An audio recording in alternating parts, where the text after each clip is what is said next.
Après, à long terme, c'est être un des meilleurs two-way players de la ligue.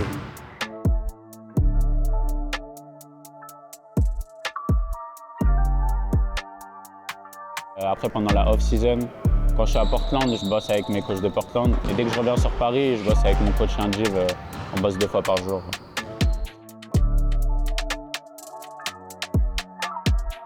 Ouais, les gars, c'est Ryan Rupert. Suivez-moi dans mon entraînement.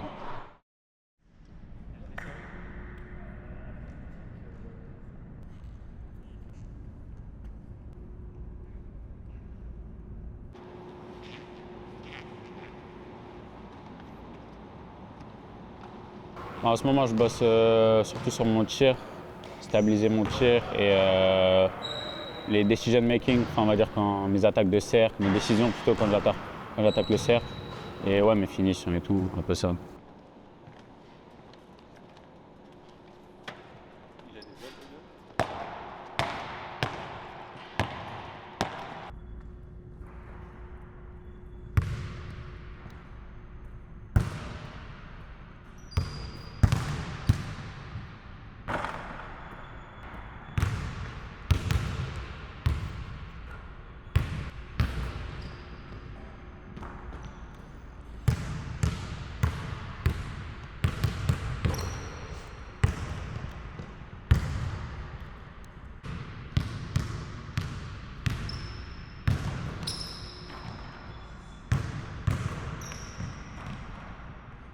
C'est important de travailler ça parce que c'est un peu dans ce que les Blazers ils me demandent de travailler. Être vraiment capable de sanctionner en catch and shoot et être capable de driver, finir, mais aussi de pouvoir ressortir, faire les bonnes décisions quand je drive.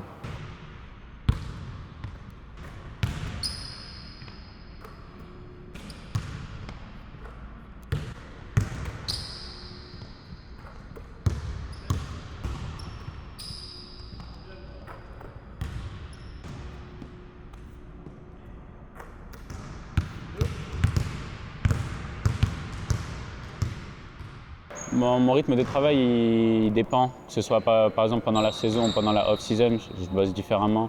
J'ai mon coach Injiv qui est avec moi, qui est venu de France avec moi. Donc souvent le matin, pendant la saison, on a un entraînement collectif.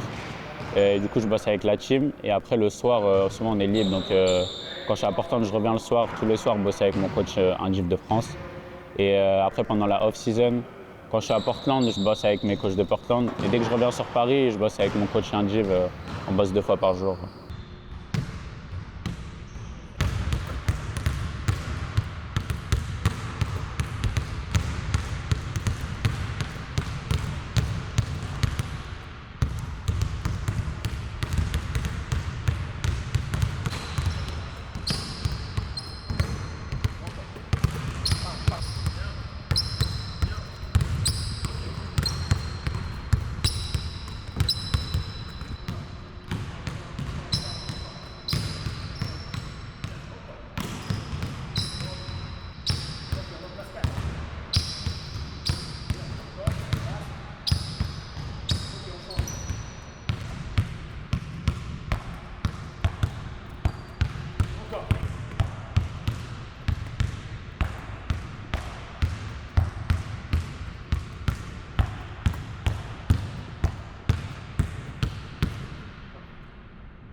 Ouais, j'ai passé de gros caps sur mon tir entre ma saison en Australie et ma saison en NBA.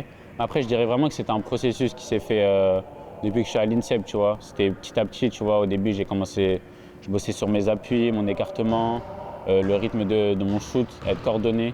Donc franchement, c'était un processus qui s'est fait d'année en année.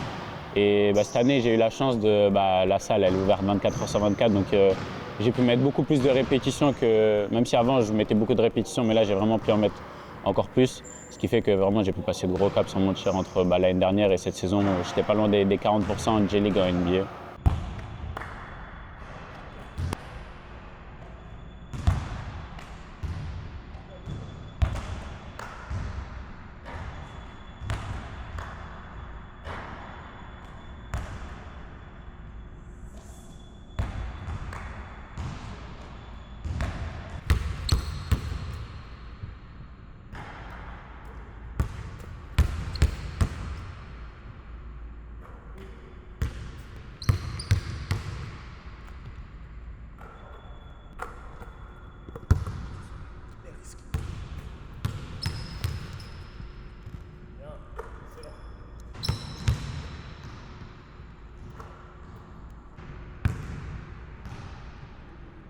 Si je devais décrire ma saison en Australie, c'était une grosse saison d'apprentissage.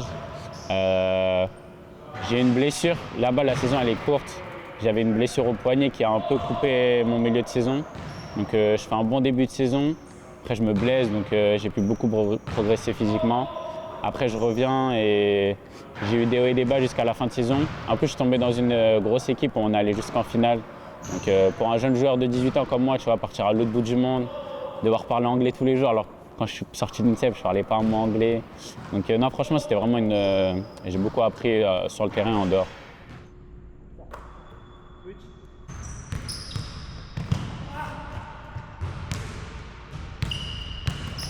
En vrai, j'ai toujours eu un peu la défense, ça a toujours été mon point fort quand j'étais à l'INSEP et plus jeune.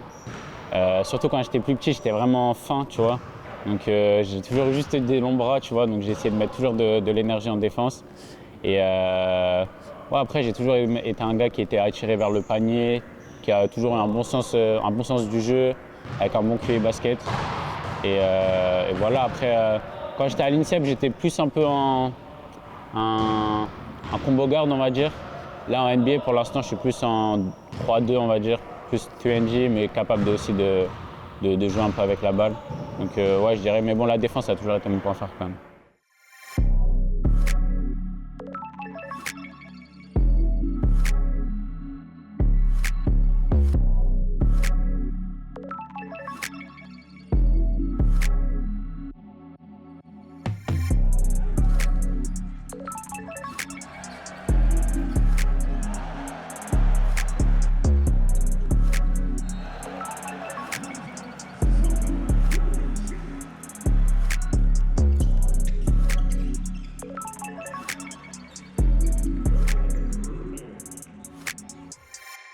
Non, franchement, c'est lourd de se retrouver avec tous les gars avec qui j'étais à l'INSEP, Melvin, Armel, Ousmane, Sidi, enfin tous les gars avec qui tu vois, j'ai partagé des équipes de France avec qui j'étais à l'INSEP. Donc on n'en parlait pas vraiment, mais on savait tous que voilà, c'était le rêve un peu de tout le monde de jouer en NBA. Donc franchement, là, se retrouver ici à Vegas pour la Summer League, voir que chacun a un petit peu réussi le début de son rêve et tout, franchement, ça me fait super plaisir. Et ouais, on se tape des barres comme quand on était à l'INSEP, personne n'a changé, tout le monde est les mêmes. Donc, franchement, en dehors du basket, là, à Vegas, ce que je kiffe le plus, c'est passer du temps avec eux, rigoler. Et là, j'étais avec Armel, tout à l'heure, j'étais avec Ousmane, hier, j'étais avec Melvin. Franchement, on se tape tous des barres, ça fait plaisir. Parfait, excellent. Allez, ça pousse. Encore. Réfléchis. Voilà. Deux. Trois.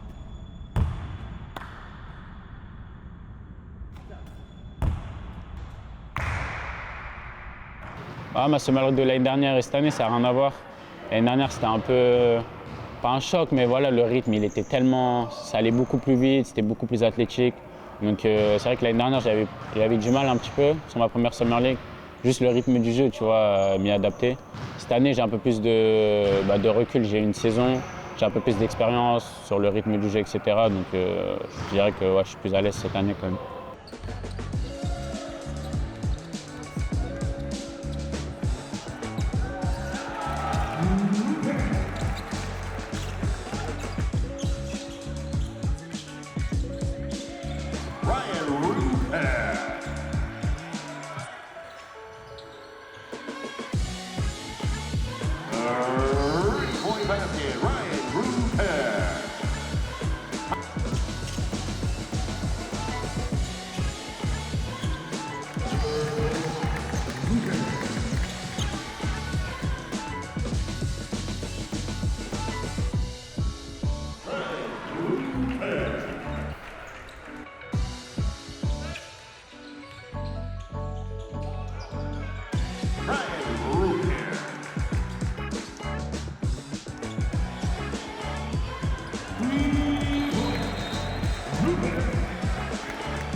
Final score, Portland Trail Blazers 105, Houston Rockets 95.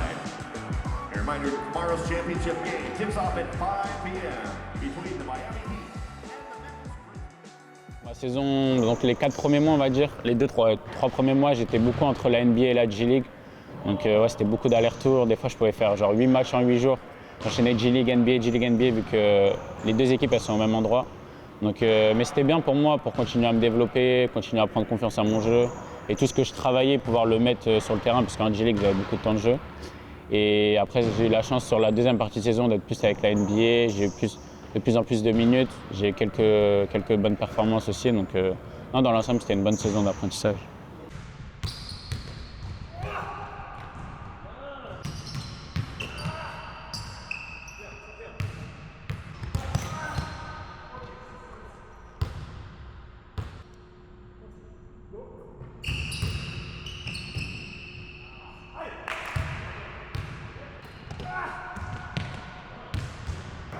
Mes objectifs à court terme, là, c'est de m'imposer dans la rotation des Blazers et ouais, vraiment m'installer dans un rôle important en NBA. Après, à long terme, c'est être un des meilleurs two-way players de la ligue. Je te remets 3 tirs. D'accord, donc tu dois mettre 3 tirs. En plus de.